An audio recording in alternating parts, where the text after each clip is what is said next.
So you got the Audi R8. Yeah, the Gen 2 facelift. Facelift? It's like the same car. It's just like literally the front bumper is slightly different. It's a little more modern. And then the rear bumper as well. It's got 2-bore exhausts. How long have you had like supercars or cars in general on your mind? Dude, since I was like 12. You know, I think it initially starts when you see like Tony Stark, Iron Man. Like he's got the Tony Stark car that's like how everyone identifies it as. Well, eventually the dream started to become a reality. This car is a Huracán in a suit, but it roars like a lion.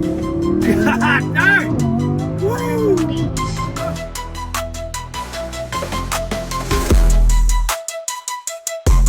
Dude, Ridge, what's up, man? What's up, dude? How you doing? Ridge, good afternoon today. Thanks for coming in. Let's go have some fun. Thanks for the invite. Come on, everybody. Well, folks, welcome to episode 3 of Cars with Carlson. We've got Ridge in the house. Welcome, Ridge. Welcome. Good to see you. Yeah, thanks for coming by. Where'd you come in from today? Here. It's like here. We're over in Bee Cave, so it was like a 40-minute drive. Amazing. Yeah. Amazing. And how long have you been in the supercar community? I got the car a couple of years ago now. I think it was beginning of 2025 or 25. And then we ended up joining FLD, and that's when we kind of jumped into the community, and we started actually being around other people because now we're in the big boy club. So I think for actually a year. We're on our first year now, so about a year. Wow. Is this your first ever supercar? Yeah. It is? Yeah. You're kidding me. Yeah.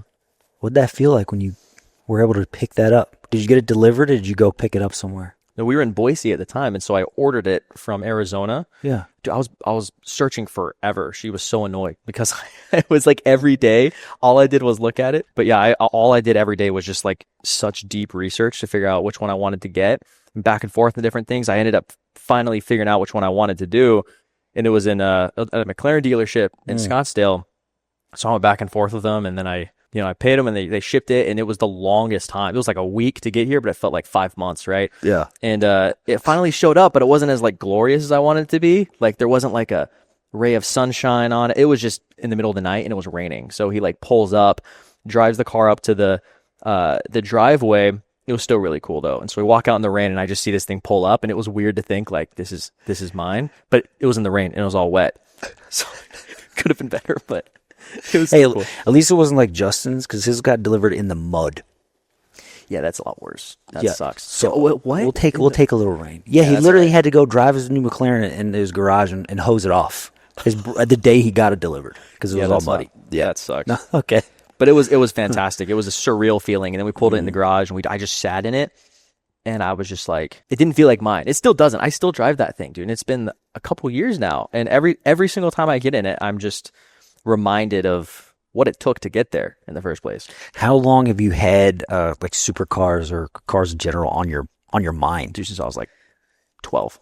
You're kidding me. Yeah, like as soon as I understood what a vehicle was and what an engine was, it was my dad that initially got me into them, because he always loved cars too. And I'm just so fascinated with them, and they're so much fun. And I love the I'm an adrenaline junkie, right? And so like I just love the adrenaline behind it. Really? And so since I was super young, and an R8 was my dad's dream car, actually, since a long time ago. Yeah, when they come out, the Gen 7 1s or something, 9? It's like 7, 08. They're like pretty, the Gen 1s, they came out, around there. You know, I think it initially starts when you see like Tony Stark, Iron Man. Like he's got the Tony Stark car that's like how everyone identifies it as.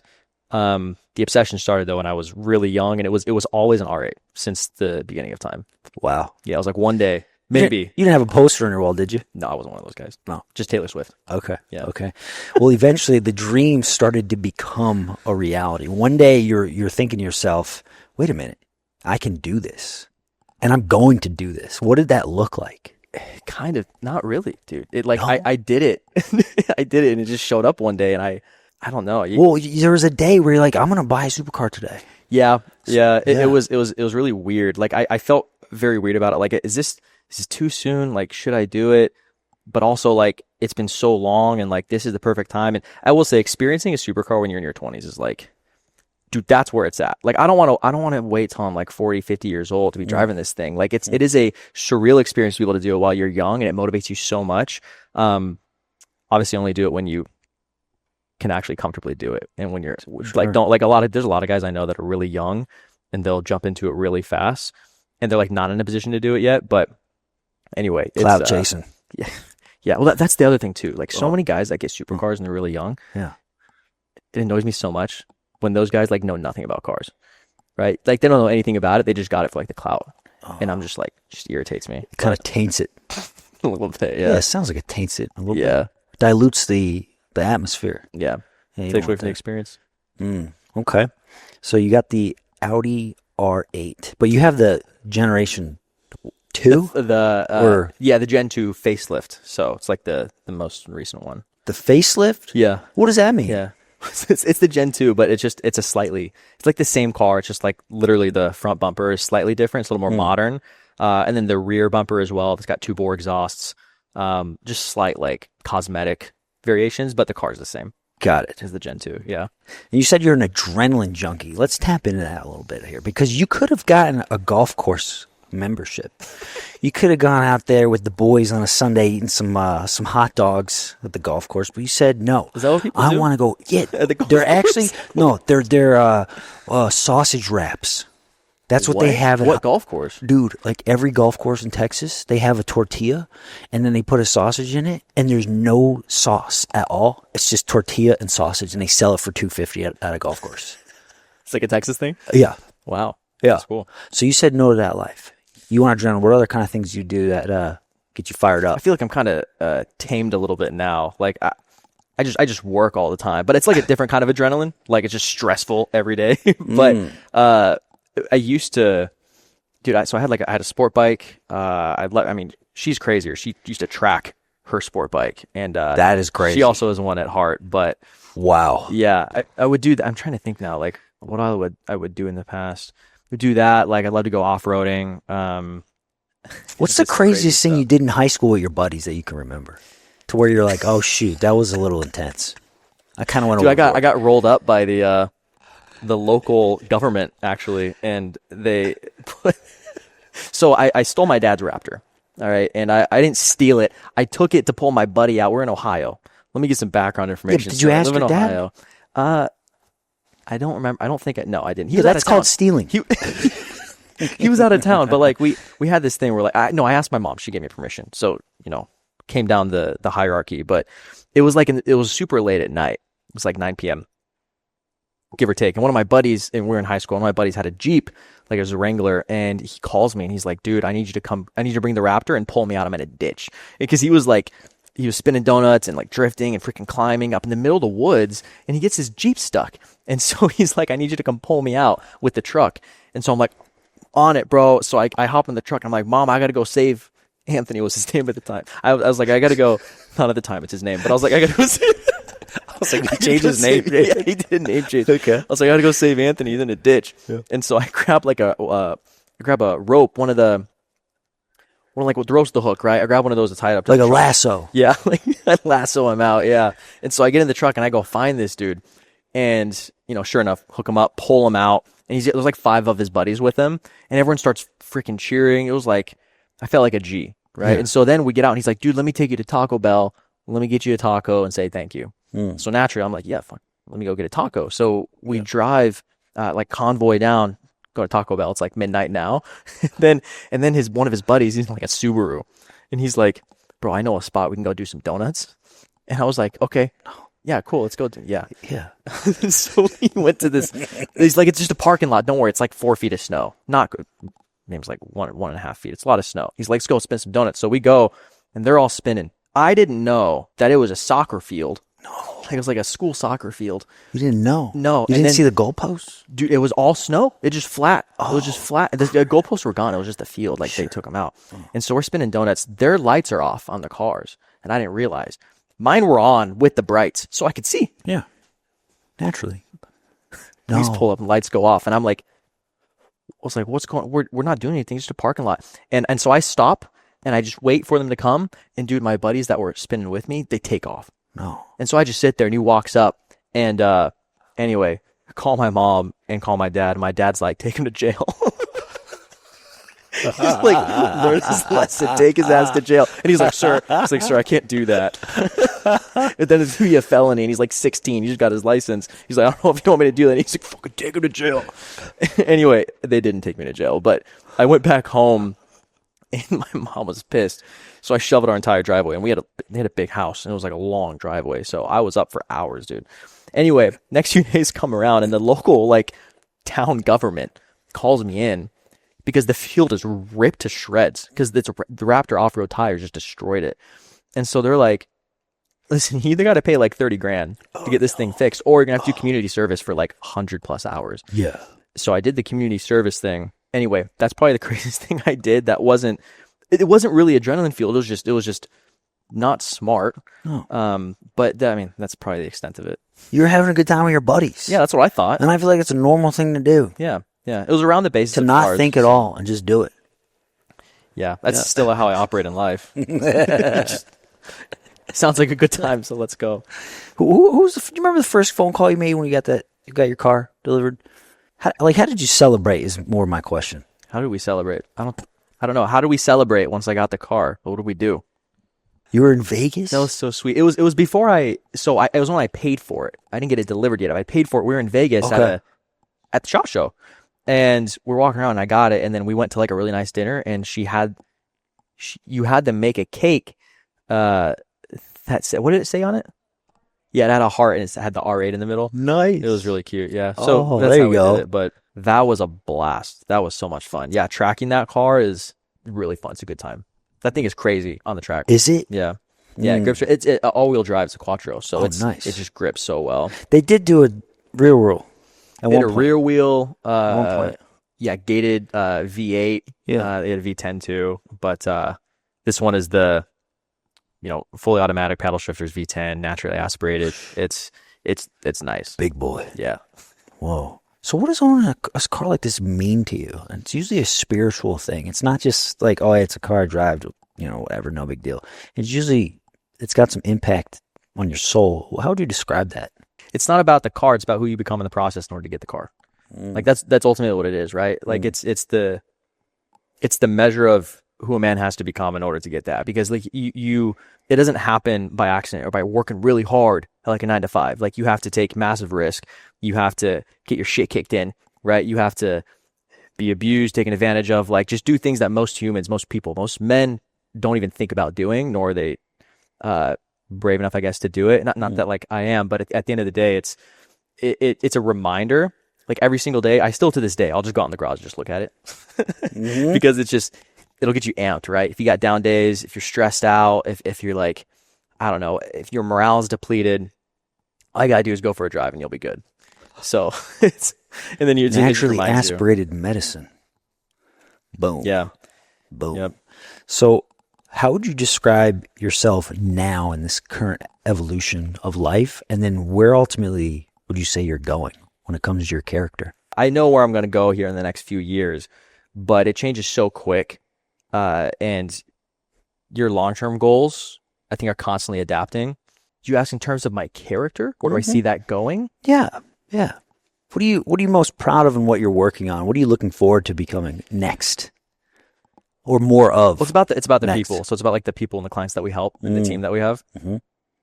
I mean, that's ultimately what shapes like me as an individual, is having as much impact as possible at the highest volume possible with the most amount of people, right? So like, what do I want to do in 5 years? People are like, what's your vision? What do you want to do?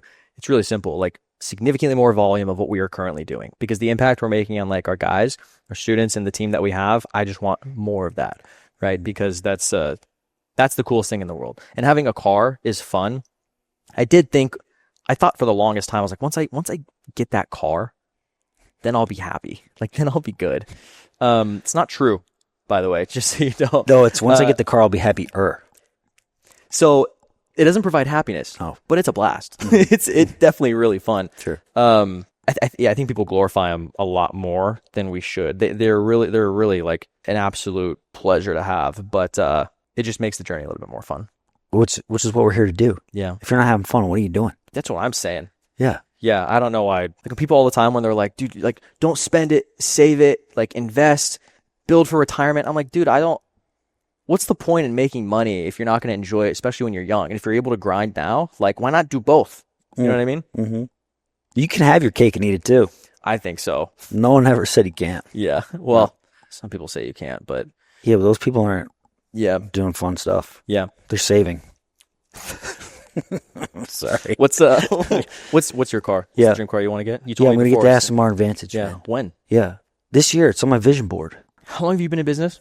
9 years. 9 years. Yeah. I had an interesting thing happen about the middle of all that time frame. Yeah. It kind of derailed me. What was that? A personal matter You gonna share? in a relationship. Get the cliff notes. Well, I was married at one point, and when you become unmarried, it kind of throws you off a little bit. Okay. Yeah. So I'm now in the rebuild phase of that. We got you. Okay. You said by the end of the year though. This year? Yeah, October. Okay. You got a date? Yeah. Day of October? What day? I don't have a date. Just October. October. Yeah. Okay. Okay. Cool. What color? Dark gray. Nice. Mm-hmm. Nice. Why advantage of everything? Why? Because I like how simple it is. It's not a huge car. It's Yeah. very manageable. It's nimble. Yeah. It sounds great, and it's not ultimate flash. Yeah. Yeah. It's Yeah. like a classic piece where that it's going to look good for 10, 20, 30 years, which I appreciate. Yeah. Mm-hmm. Yeah. I don't like the gaudy stuff, man. I don't really like Like what? What's gaudy? like a Lambo? I stepped into a Huracán, but it had all these crazy color patterns in it and stuff, and it was just The terrible. Lambos are bro. they're very out there. You can get a lot of different combinations. I've seen some crazy color combos. They're like they can be too crazy, in my opinion. Yeah, this one had like yellow stripes and I don't know, man. It wasn't my flavor. Yeah. What? So okay, give me the cliff notes again. What is it you're doing right now? It's real estate. Yeah, we got a real estate right? company. Okay. Yeah. When you say real estate company, like what all Residential does that- sales. Okay, so I okay, help people buy, sell, and invest in residential property. Okay, good. And of all the paths you could take, why'd you choose that? Why? Because it matched so much of what I love about life. Negotiating, community. I get paid to network and be friends with people, which I love doing. I love hosting events and bring people together. It's Yeah. amazing. Also because it was going to show me a way to invest in real estate while getting paid to learn all at the same time so I can make sound investments.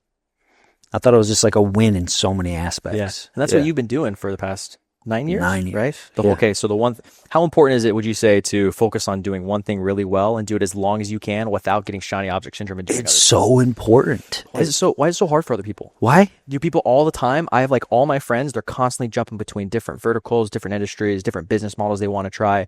Why is it so important to stick to one thing, do you think? Well, I think people look for the easy button. They want or a shortcut. Easy button or a shortcut. Yeah. Which is, they're kind of the same thing. And if it's too good to be true, it probably is. So there's no such thing as a freaking easy button or a shortcut in business. The universe rewards, or God rewards the work. You know, chances are if you're doing that hard thing, that really hard thing, more times, more often, you're going to win way faster than somebody that's looking to do to shortcut it. Yeah. Yep.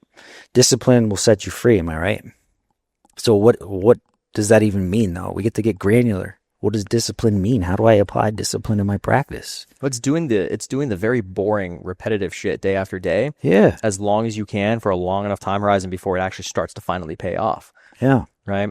Why is it hard for you? Or is it pretty simple to just do the same thing every day for the past 9 years? Like, were there times where you were like, dude, I see another vertical over here. I feel like I'd be really good at that. That sounds like a lot more fun. I can make more money faster. Did that happen a lot, or is it pretty easy for you to focus on just real estate? No, not for me, because I it's like my supernatural power is discipline. Oh, that's good. And a lot of people tell me that. So you don't have ADHD. No. I have hyper-focus disorder. Like, I focus on one thing. I It's need like that. over the top. Yeah, that's good. Like, Greg, over here, there's life. Over here. Like, okay, yeah. All right. Yeah, so I built my business cold calling. And Is that what you did in the beginning? Yeah. I Is did. that what you're still doing? How do you? No. Is it primarily? No, I'm not still cold calling, thankfully, because that sucks. It sucks, bro. It's so sucks bad. so much. I hate cold calling. Yeah. So what are you doing for marketing now? Is it primarily just the network Now itself? it's my network. Yeah, nice, but yeah. I earned that right. Yeah. At first, my first 8 months in real estate, I made over 50,000 outbound dials. I stood at a desk with just a laptop and a notepad, and I trusted the process. That was another thing. I'm like, if this guy could do it, and this is how he built his business, then of course I can do it. Yeah. And I'm going to do it. I just made that decision every single day. Did you sit down and just start dialing, or did you track like number of answers, answer rate, convo rate, like set rates for appointments? Like how did you track that stuff to figure out how you can improve, or you just start dialing? Yeah, another thing I'm really good at is listening to other business owners when they tell me what to do. So they said you got to know your numbers. Yeah. And as soon as I learned that, I was like, okay, I'll learn my numbers, right? Yeah. Dude, we're so big on that, like tracking numbers. Every day I'm just looking at spreadsheets, bro, of like our numbers, our marketing metrics, our KPIs. It's so important because if you don't know them, you don't know what to diagnose. The amount of business owners that I talk to too, because we primarily help our students work with local service businesses to help scale their businesses with like paid ads, lead gen, and stuff like that. Oh, cool. The amount of people that don't call their leads, by the way. Right. It's crazy. Oh my goodness. Like I you can tell I'm passionate about this. I talk about it all the time with our students. Yeah, send it. Constantly, our students are talking about like working with clients and getting them on retainer, and their clients just don't call their leads. It's like, do you hate money?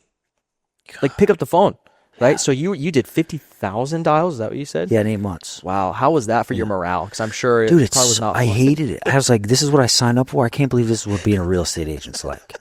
I'm serious. This isn't fun. I'd go in the office. I'm like, man, what am I doing? Wow. But also, I didn't know what a win looked like. Yeah. Yeah. But then I figured out, I can win not by setting appointments, because that was the ultimate goal of making the calls. Maybe I can win just by getting somebody to say yes to me, following up. And I was like, and then all of a sudden I discovered what winning momentum is. Yeah. I get a permission from this person, permission from that person. All of a sudden I got 10 people that said, yes, stay in touch with me. I'm like, that's a win. Boom. Yeah. And then the appointments start rolling after that. And then I'm really winning, getting those contracts signed. But it takes time and an understanding of what winning looks like.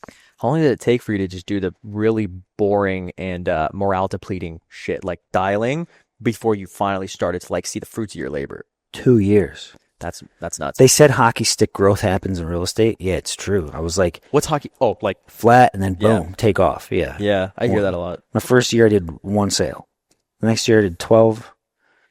And then 2 years after that I got 64, which put me in the top 1% of the country in Canada. Really? Yeah. Wow. You had to do 52 sales. You were in Canada then? No, just based on metrics. Yeah. That's what you had to do to be considered top 1%. What do you had in Canada? Is that what you said though?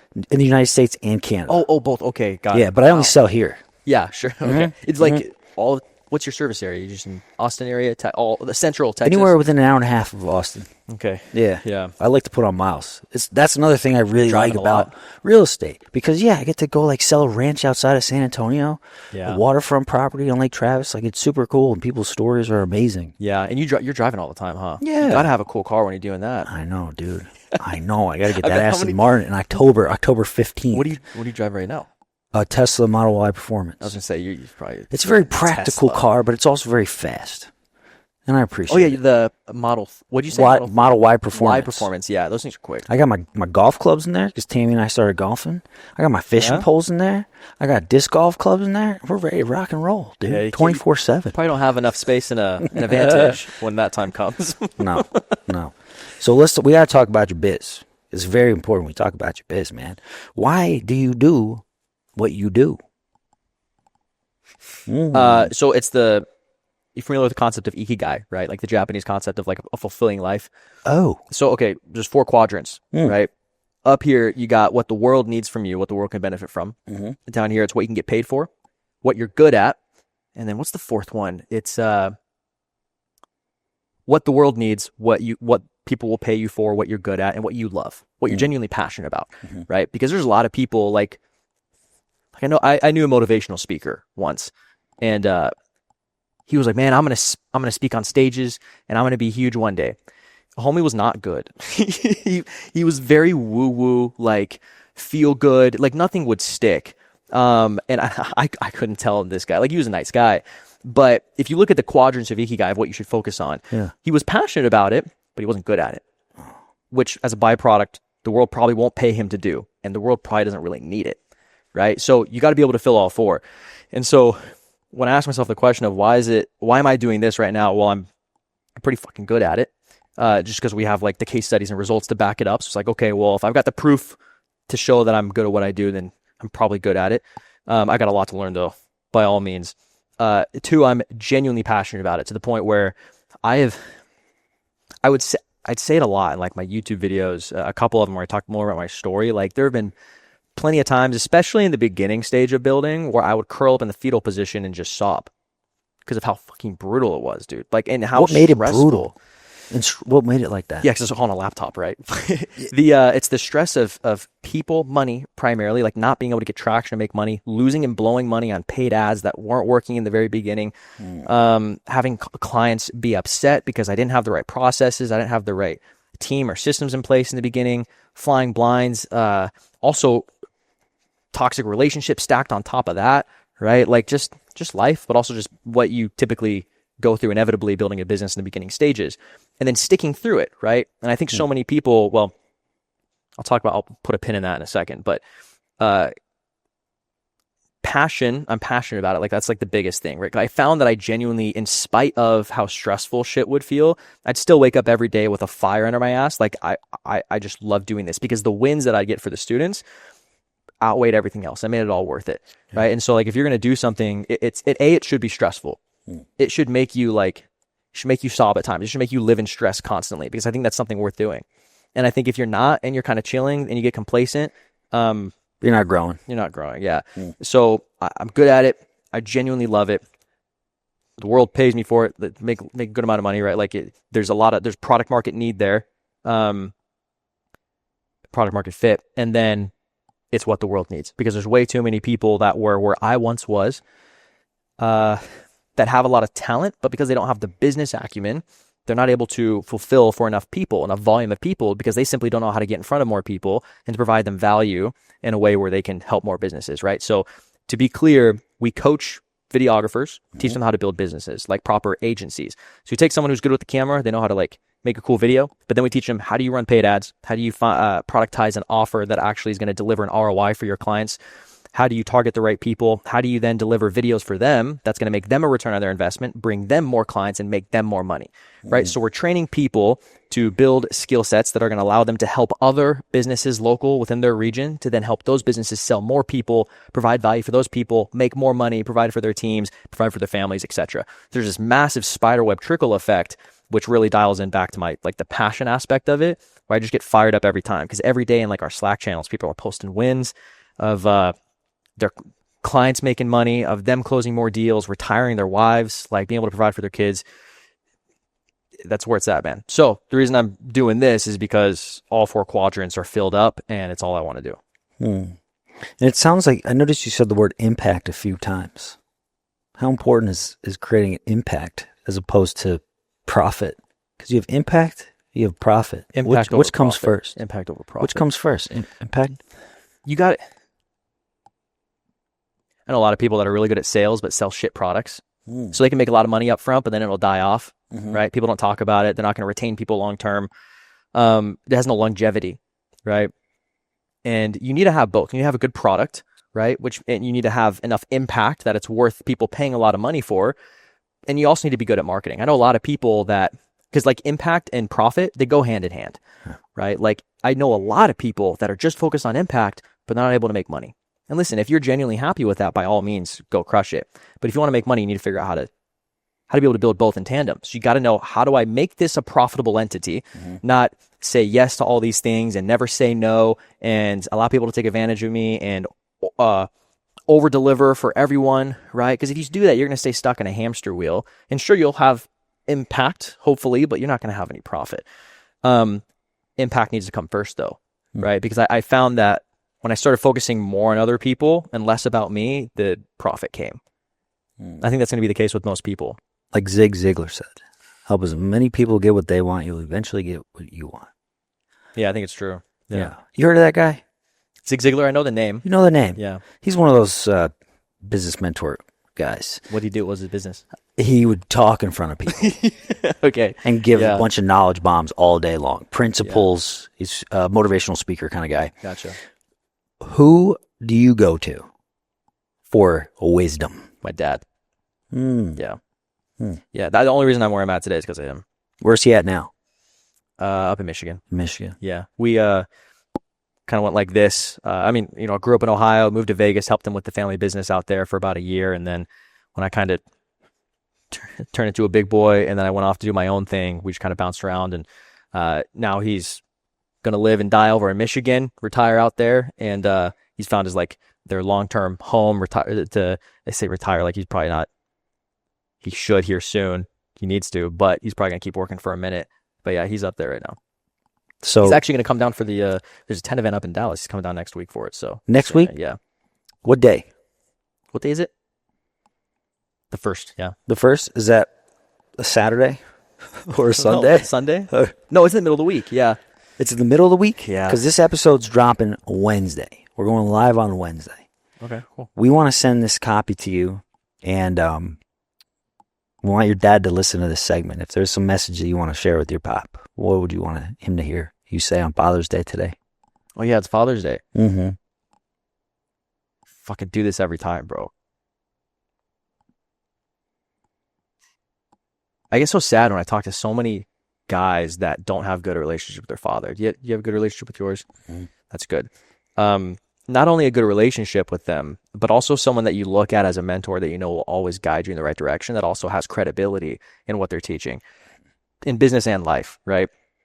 And a smart man learns from his mistakes, but a wise man learns from the mistakes of others, right? And so if I can learn from someone else's mistakes, it'll save me a lot of time and heartache, even though you're still going to make a shit ton of mistakes. And being able to watch him go through absolute hell. Side note, he's got a book dropping here soon that he's with publishing company right now. It's going to be coming out here soon, which is really cool. It's called No Safe Exit. Yeah. And it's a really interesting book because most business books are about success, people achieving success and what they learn along the process. And this is the opposite of that.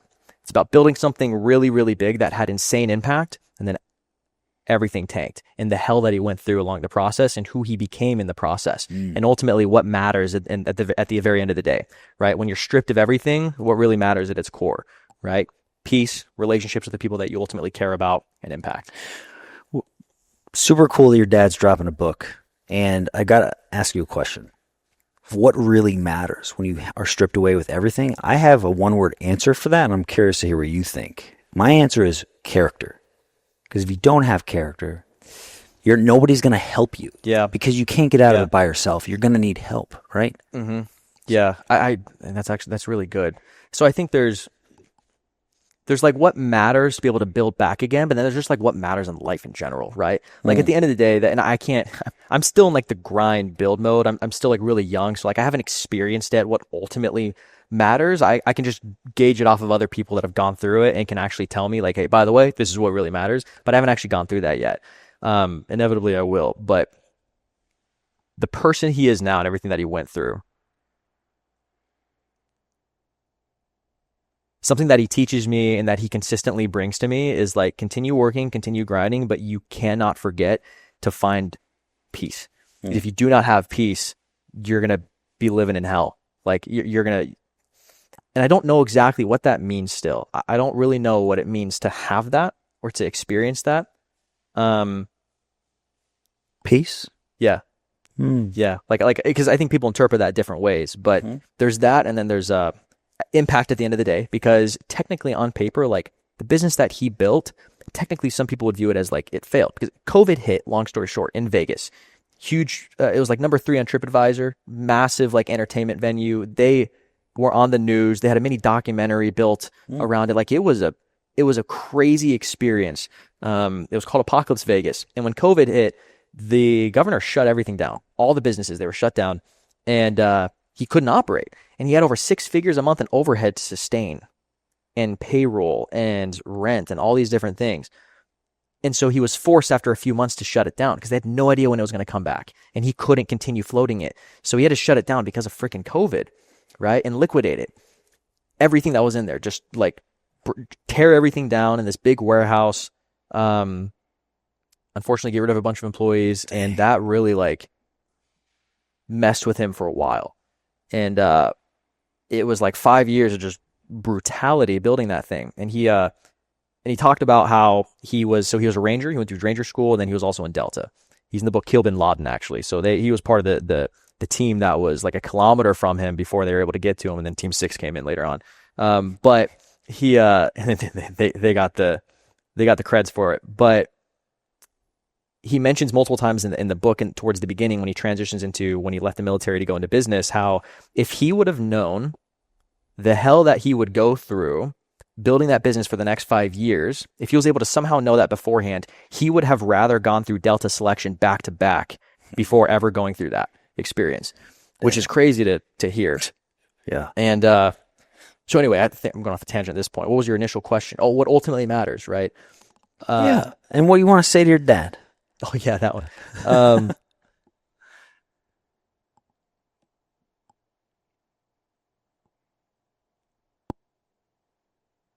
It's a really cool concept to be able to know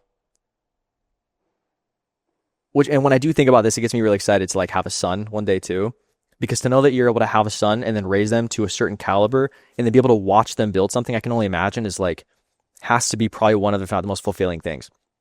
And that's all I want to do. Like my whole life, I'm just like asking the question in the back of my head. People might call this unhealthy. I think it's great because I probably wouldn't be here if it wasn't for it. In the back of my head, I'm just like, how am I going to even attempt to fill those shoes? I'm just always like comparing myself to like how to, but in like a healthy way, like a driving way, because I want to be able to have him look at me and like be proud one day. And I still feel like I'm nowhere near where I need to be, even though he says it all the time. But I genuinely wouldn't be anywhere near I'm at today if it wasn't for you. And I'm going to spend the rest of my life trying to live up to that and then do the same thing with, not do the same thing, hope that one day I can only hope and dream that my son would want to have kind of the same relationship and have the same drive to be able to do that, you know? We talked a little bit about your physical father. Let's talk about the Almighty Father for a second. How important is your relationship with God? Because I see you at church. That's where I first like shook your hand, I think, at church. Yeah. Yep. Yeah, that's where we met. Yeah. How does that show up in your life and business? It's should be everything. And I've not done a good job at maintaining that lately. Why do you say that? Well, it's very, I think, easy when I think it can be easy for earthly stressors, desires, and what's directly in front of your face to consume you if you allow it, and I've allowed it. And that's one of the things that she has helped me out a ton with, my wife Amanda, redeveloping that relationship. And I think a lot of people do this. I've fallen into it for a while, which is like only coming to him when you like need something. Mm-hmm. And every time that happens, when things go well, like I've gotten a lot better at it, but it's still something that I need to be significantly better at. When things are going well, that is when you need to sit down and say thank you, right? All glory to you. Like knowing that I am where I'm at because he has been able to bestow gifts upon me that I can now steward because of what he's been able to do is like incredibly important. But things move so fast and like shit's so chaotic all the time. And like my head, like I'm always in my head all the time. And it's a lot, like it's overwhelming. And so it's not what it should be, but it's 100% something that should be the most important thing that matters. And that's something that I'm going to continue developing for probably a while, for the rest of my life. It should be something you're always trying to get better at. Since we're talking about this right now, what's one thing that you might be willing to implement starting tomorrow to change this?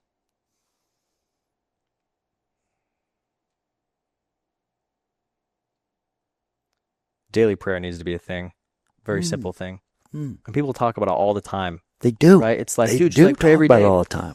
Yeah. But why is it not that simple? So I think that's the question I need to ask myself. Mm-hmm. But that's the thing to implement. This is a good topic. This is something that I'm going to actually chew on a little bit more once we're done recording today. Okay. Yeah, because I know what you're talking about. Yeah. Yeah, and I'm going to take time to reflect on what you're saying, what you're going through. Well, how would you describe your relationship? Yeah, I'm like the same way, right? I'm doing stuff all the time. Yeah. It's like real estate. I mean, in business in general, you could just do it from the time you wake up to the time you go to bed. Have you always been Christian your whole life? When I was a kid, I was very Christian. And then I got high school, and then my parents just blew the lid off of all that stuff. Oh. no discipline, no bedtimes, nothing, dude. I could do whatever I wanted. But then when I was 27, I do that now too. Yeah. No bedtime. No, that's nice. Anyway, sorry. Soak it up, yeah. So then I was 27, I was here in Austin, and I was like, I just noticed a pattern. I'd get some kind of momentum, then all of a sudden, boom, momentum, boom. I'm like, why is this happening in my life? I'm thinking to myself, maybe something was missing. And I'm like, well, I have this going on. I have that going on. I got this. Like, what is missing? That I keep seeing the same pattern show up. And it was God. There's no doubt about it. It was God. It wasn't present in my life. I called my buddy up, one of 5 people who I knew in Austin. I didn't know many people on a friendship basis. And the reason I called him is because I associated him with wisdom, because it just so happens he was a pastor at a church. And I needed some guidance. So I said, hey, Matt, can you come over to my apartment? I got to talk to you, bro. And that was the day that I became saved. And it was like I saw the world in color again. That was the day when he came over? Yeah. Yeah. He walked me through a prayer. What was it that happened? Was it like I'm saved? Like how? He walked me through a prayer. I repeated after him. And it was after the prayer. To bring Christ back into my heart. Yeah. Tell me if you struggle with this, because this is something that I did for a while earlier on. I grew up LDS, so I grew up Mormon, our whole life, and I still respect the church. I for a few years, when like parents got divorced, and then I was kind of doing my own thing, figuring out like, who am I? What do I need to do? Earthly stuff consumed me. Yeah. Just figuring out like, what am I going to do? Like, this was really overwhelming, right? Like, am I going to go to school? Like, do I work? Like, I didn't know. And then I had to be off and on, like trying to go back to church, but not because I wanted to, but it wasn't like a burning desire of like, I got to go back. It was like, I wanted to, and I feel like I should, like that's what I should be doing. And so I kind of went out of obligation, but I never like genuinely sat down to actually build it. And now recently it's the best that it's ever been, but it doesn't mean I don't still struggle with it. Right. And something that I struggled with in the past, I don't anymore because I understand it now. I have a lot more of an understanding for it, but something I struggled with before, and this is something she helped me work through too, was, and this was detrimental, I think, for me.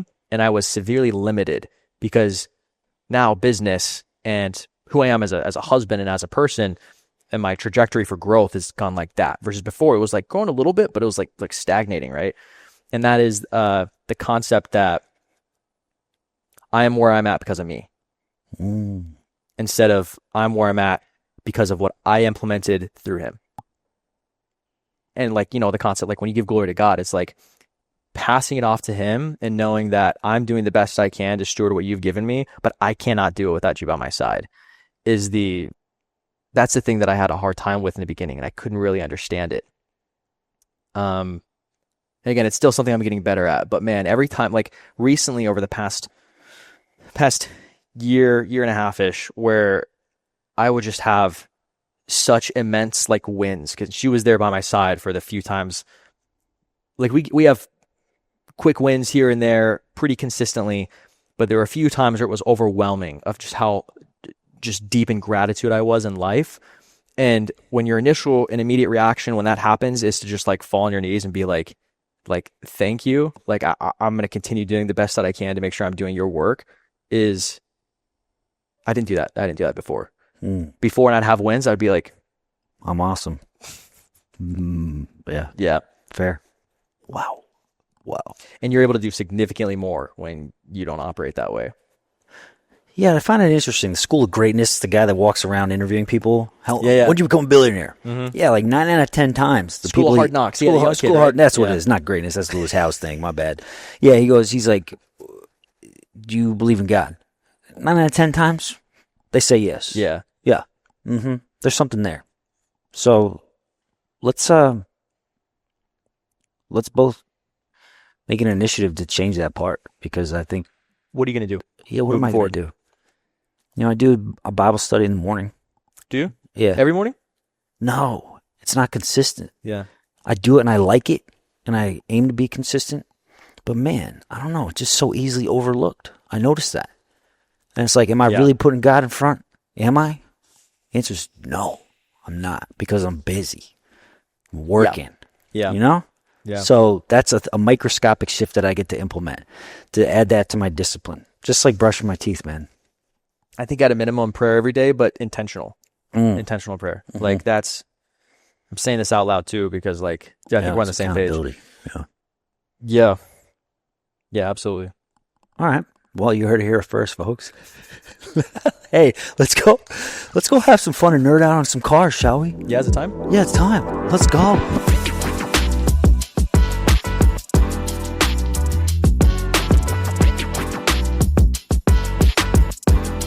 So this thing, you don't want to do much to it, right? There's only a couple of things, but tasteful with things. You got a ripped exhaust, titanium exhaust. The back, you can see the blue piping right between the nice area. And then we got some Ford Vorsteiner Ridge wheels. So that's it though. There's nothing else you want to do. So that's all you need. Same engine, same car as a Huracan, but it's just a Huracan in a soup. That's it, right? A gentleman. Sure, exactly, right? And it's so much nicer inside. Had a good sound system, very comfortable interior. I mean, this thing's sick. Want to take a ride? Dude, let's go for a ride. Let's make it happen. V10, let's go. Carbon fiber. Yeah, it's right the performance trim. So it's got the carbon, and then it's got these two buttons right here. This is for the exhaust note. So you can open the exhaust or close it, and then the performance knob.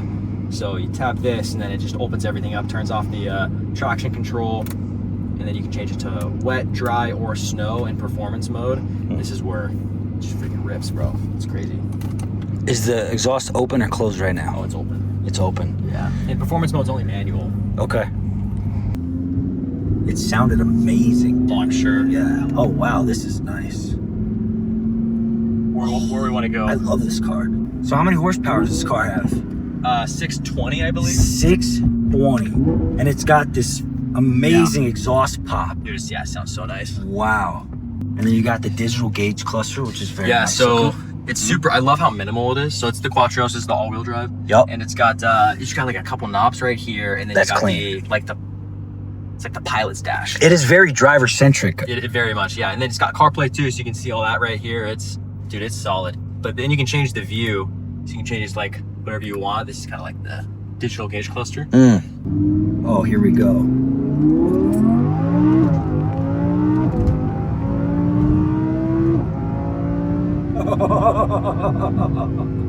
Oh! Oh! It's a good time. Yeah! Dude, this is amazing. Yeah, it's sick.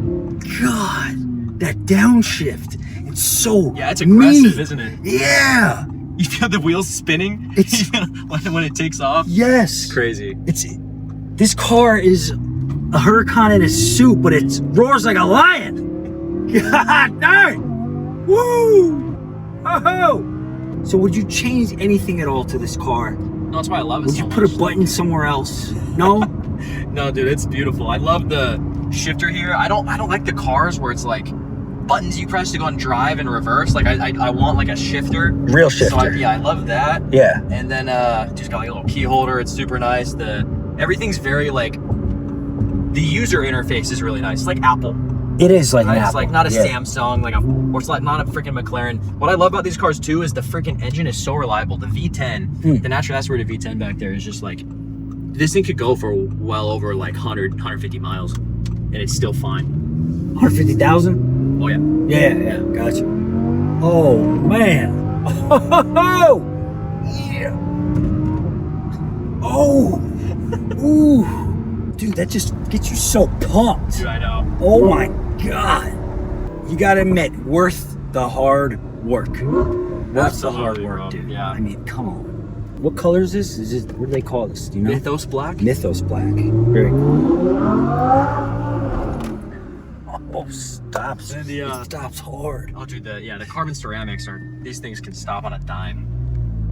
And glass. that's a big important piece of a car. Yeah. That's not how fast you can go. How fast can it stop? Seriously. Yeah. Because you're gonna need to stop fast. Okay, we got the nice carbon fiber trim here. Yeah, carbon everywhere. 2 cup holders, which is a big bonus. Yeah, seriously, because like, dude, most supercars don't even have a cup. No, and you got a little storage in the back. Yeah, a little bit of space back there. This is great Alcantara over the roof top here. Good amount of frunk space too. And this is definitely a comfortable car. These are the bucket seats that it comes with. So they got like comfort seats. Yeah. The buckets are sick. These are like the A little more speakers, the sporty. headrest too. And Yeah. speakers right here. Yeah. Really? Yeah. Oh, gee. And that's the cool. B&O for right there. So you got the speakers and the headrest. I love Oh, that that's stuff. clean. Yeah. The comfort seats have lumbar support. You can move them, like you can recline. These don't They're move squishy. at all. No, these are like, They're like locked race in. car seats. Yeah, And then did you get these custom ordered or? yeah, these are custom mats. Because these Yeah. are super nice mats, dude. Cool. Like, yeah, the stitching right there, that looks super nice. Pretty much it though. It's pretty minimal, man. You don't get a ton in here for these cars. No, you're paying for the sound, Paying for the drive. the drive. Like, dude, this thing grips the road like a spider. Yeah. It's a visceral experience. The spider version of this car. Yeah. It's a spider, so Oh. made me think about it. But the convertible Yeah. is cool. Like I wanted a convertible. I thought about it, but they look so weird. Like I don't like how they look. I love the coupe and how this looks with the glass back for the engine bay. So it's gotta yeah. I see that. Dude, I gotta look at that. Nice. And the glass pops up too. Oh, what does FSI stand for? No idea. Do you? You're not allowed to say you have no idea. No, I'm man. kidding. It's I'm gonna kidding. kick your ass. No. FSI fuel. I don't know. Something injection. That's my guess. Oh, Fuel, yeah. work, Yeah. Fuel. This is great, dude. 100% a dream car right here. And you have a cross. Really like this Yeah, we tossed cross. that on there too. Nice touch. Yeah, it's the fuel injection system. Fuel stratified injection. Fuel strat. That's what you want right there. I Fuel wonder how many people stratified. actually know. Dude, not many. And yeah, the look of this car, it's gonna look good to the end of time. Yeah, dude, it's timeless. The original ones, Yeah. they still look great, dude. Yeah, they do. I just love the side blades. It's like iconic. Yes. Like this is. Yes. I just genuinely believe this is like the best looking supercar that exists, and it's like not even that expensive. I mean, in the grand scheme, it's like Well, That's like compared to what 200, compared to other things, sure. a Huracan's like 100 grand more. Uh huh. Yeah. And what do you get? Same car. It's just more plasticky on the inside and a horrible sound system. That's all. Not good. No. For the bad. And it's uncomfortable. Well, Ridge, this has been a spectacular experience today on Father's Day, Sunday, Father's Day. Yeah, it's a good day. How do people reach out to you? Instagram for sure. On Instagram? What's your At Instagram? Ridge Krauss, first and last name. At Ridge Krauss. Krauss, yeah. Make sure to hit him up if you are in the videographer or photography space and you're looking to grow and scale your business. These are the go-to in the United States. What about other countries? Y'all work globally yet? Pretty much the U.S. and Canada. U.S. and Canada. Yeah. Perfect. Got a lot of Canadians though. If you're in Canada, I don't know what's in the water there, bro. Those guys crush. They love taking pictures up there Yeah. because they got nice trees. Yeah. Make sure you hit them up. Thanks so much for watching. Hit that thumbs up, smash that subscribe button. Until next time, everybody, stay fired up. Let's go. Peace.